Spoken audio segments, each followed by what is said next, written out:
Dans le cadre du mois de l'innovation publique, la CARSAT Hauts-de-France a organisé en partenariat avec IDP Santé une conférence sur la préfragilité des seniors et plus particulièrement sur la prévention prédictive de cette préfragilité. Cet événement a permis de mettre en lumière le programme de recherche-action Pragilab créé en 2020 par la CARSAT. Son objectif ? Encourager des initiatives innovantes visant à repérer, prévenir et accompagner la préfragilité des seniors.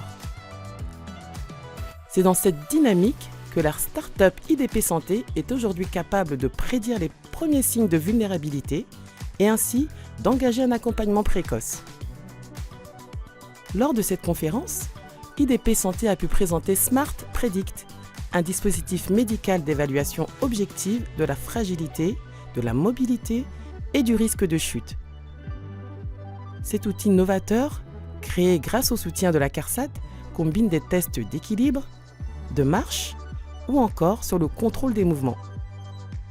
Smart Predict, c'est aussi un outil polyvalent permettant aux professionnels de santé, médicaux ou paramédicaux, de recueillir de nombreuses informations médicales fiables, digitalisées et sécurisées, indispensables au diagnostic d'un patient. Favoriser le bien vieillir, encourager le maintien à domicile et soutenir les innovations en la matière, telles sont les ambitions de la CARSAT pour les seniors des Hauts-de-France. Des ambitions, certes, mais surtout des actions, plébiscitées par Philippe Douste-Blazy, ancien ministre de la Santé. On voit ici l'envie d'innover. La prévention est fondamentale. Pourquoi ? D'abord parce qu'on comprend bien aujourd'hui, en termes de santé publique, qu'il faut passer d'une médecine curative individuelle. Je suis un médecin, je soigne une personne et que cette personne, à une médecine préventive et communautaire. Je soigne l'ensemble d'une ville ou d'un pays ou d'un continent et je le fais de manière collective. Et ça, c'est fondamental parce qu'on ne pourra pas continuer à avoir l'argent pour, je dirais, payer l'ensemble des traitements individuels. La médecine personnalisée qu'on nous propose aujourd'hui, elle est magnifique au niveau individuel. On ne pourra pas la payer sur le plan collectif longtemps. Or, il se trouve que dans la manière de vieillir en bonne santé, la prévention est fondamentale. Pourquoi ? Parce qu'aujourd'hui, on peut dépister la préfragilité. Et quand on dépiste la préfragilité, on peut demander aux professionnels de santé, que ce soit le médecin, le kiné, l'infirmière, le pharmacien, etc., la médecine du travail, de faire aux patients un certain nombre d'actions qui vont lui permettre de redevenir robuste. Donc le côté réversible de la préfragilité est fondamental.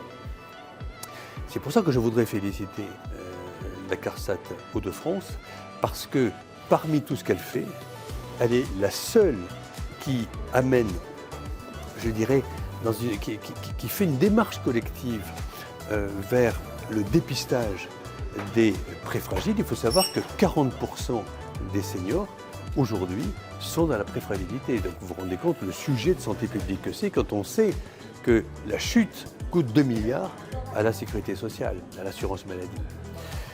Donc, ce qui est aussi extraordinaire, c'est qu'il y a 3 acteurs qui se sont retrouvés ensemble.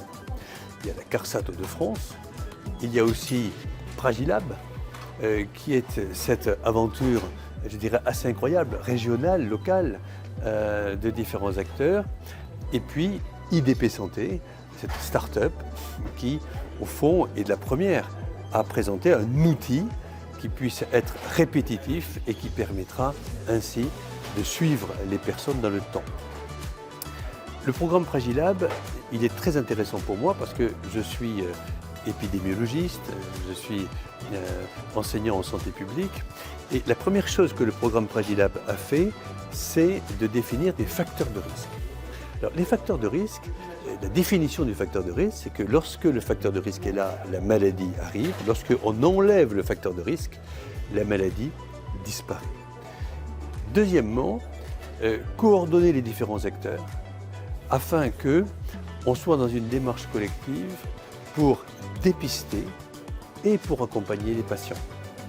Et enfin, troisièmement, je dirais essayer de construire une offre de services qui puisse être scientifiquement prouvée et donc un jour labellisée. Et c'est là où IDP Santé, le secteur privé, a sa place, à condition qu'il soit labellisé.